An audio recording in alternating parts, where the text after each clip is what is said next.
Ask Commissioner Williams, since he's up here so much, to come forward and lead us in the pledge to the flag. He's almost a sixth member of this board, so he can lead us here tonight. Face the flag, please. I pledge allegiance to the flag of the United States of America and to the republic for which it stands, one nation, under God, indivisible, with liberty and justice for all. Please remain standing for a moment of silence.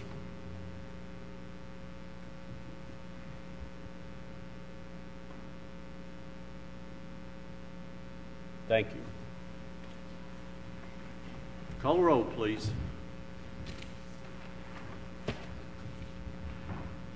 Keith Bratcher. Here. Joe Crowell. Here. Linda Dansby. Present. Joe Machado. Jerry Sartain. Here. Tony Webb. Zane Cantrell. Present. We do have quorum, sir, and Joe Crowell will be voting in the absence of Mr. Webb. Okay. Joe, you'll be our voting member representing Tony this evening. We have mailed out to you the minutes of the last meeting, which was February the 10th. Do you have any changes or additions to the minutes? Do I hear a motion that it be approved as mailed? I move they be approved. Okay, we have a motion they be approved. Do we have a second? Have a second? Which one are you calling second, sir? Keith? All those in favor say aye. Aye. Those opposed, like sign. Okay, the minutes are approved. From time to time, we forget that these meetings are televised, but every once in a while, a patron will remind me, hey, say, I saw you on television the other night. And I'm thinking, gosh, what was I doing on television? I hope it was something good. But anyway, he went on to tell me that, you know, you look better in person than you do on television. So I guess in a way that kind of made me feel better. So we need to be mindful that we are on television. Linda? Mr. Chairman, I did just find a correction. Well, actually, my seat partner found a correction to the minutes.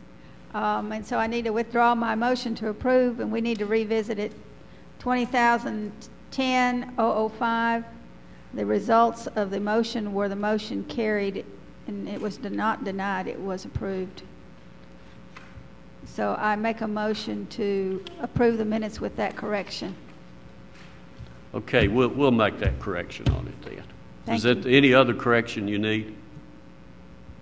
Is that the only one you saw? Okay. 005. The request was approved rather than denied. Okay. We will make that correction in the minutes. Thank you so much for calling that to our attention. If we have anyone here that's interested in the Tony Carlton portable sawmill, that has been withdrawn from our agenda and will not be taken up. If you need more information about that, you might want to see some of our staff after this meeting or call the planning office and they can give you more details on that. But it will not be taken up tonight if there's anyone here with an interest in that request. Now we're going on to new business. The first item we have is a request by Roy Forcum, who is requesting a home-based business, and this is to be located in an R15 zone. What report do you have on that?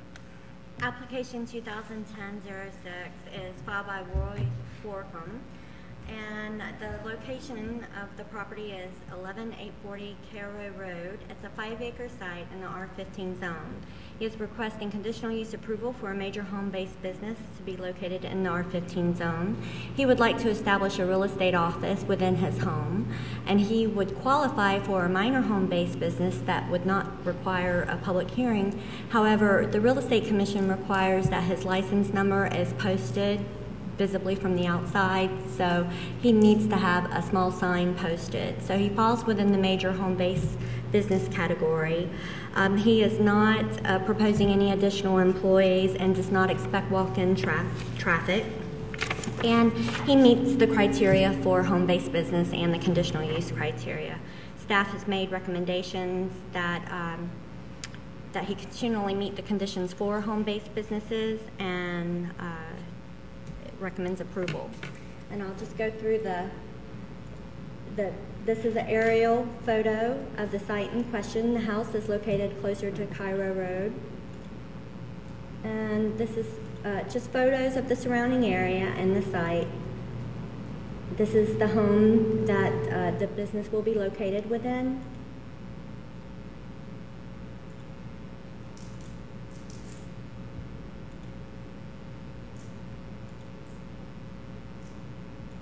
We posted a sign on the property and just the aerial shot again, and that concludes our presentation. Okay. Do we have anyone here representing this request? If you'll come forward, please.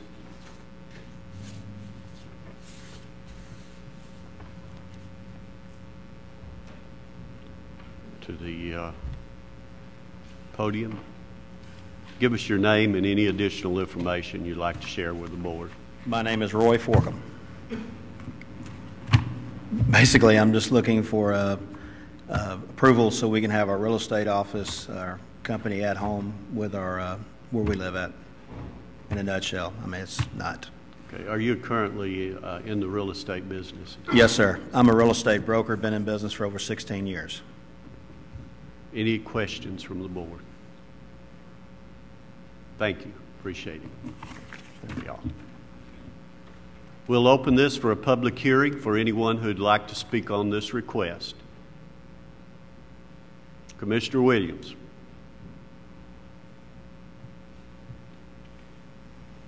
My name's Ron Williams. I'm commissioner for District 8 out there.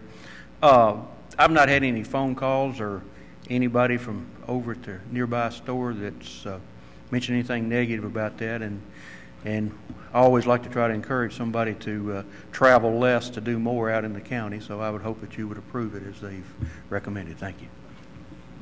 Thank you. Anyone else? We'll close the public hearing. I'll entertain a motion on it. I have a motion that be approved. Do we have a second? Call the roll, please. Keith Bratcher, Yes. Joe Crowell, Yes. Linda Dansby, Yes. Jerry Sartain, Yes. Thane Cantrell. Yes. The motion carries, sir. Okay, that is approved. The next item we have is a request by Jerry Smith, who is requesting a conditional use permit on an accessory dwelling, and that it exceeds 25% of the principal structure. So what do we have on that?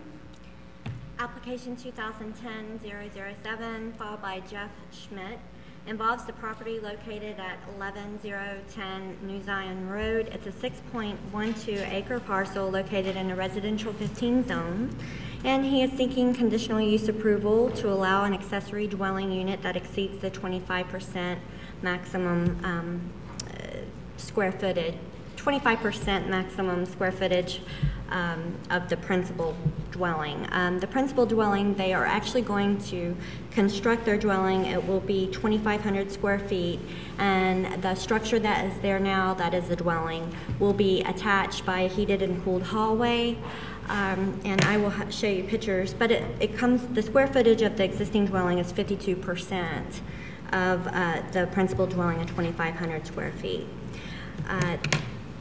The area, this is the photo of the subject property and the surrounding areas. And this is the structure that will become the accessory dwelling once the residence will be constructed. The applicant has indicated that the exterior materials will match that of what's already existing, and staff finds that it meets the criteria for conditional use approval. And I'll just go through the photos. Again, this is the surrounding areas. The homes in the immediate area are rather large in size, and so this will act to complement the area. We posted our sign on the property, and this is the barn that's already existing on the property, and the structure again. So,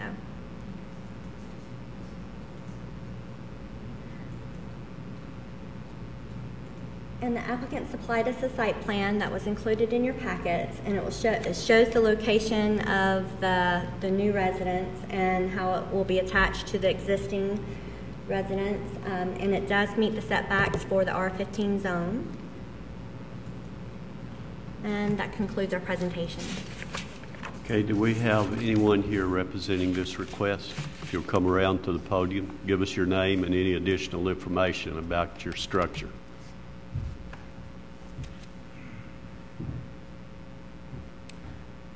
My name is Jeff Schmidt, and this is my residence. We built the primary structure 8 years ago, and it is essentially a garage with an apartment on top. So it's pretty easily that any house attached to this structure is going to exceed this 25%. So really all we're looking at doing is just adding a larger house to the existing structure, like she said, with a heated and cooled hallway. That's pretty much it. Any questions? Thank you. We'll open this for a public hearing for anyone who'd like to speak on this request. Commissioner Williams.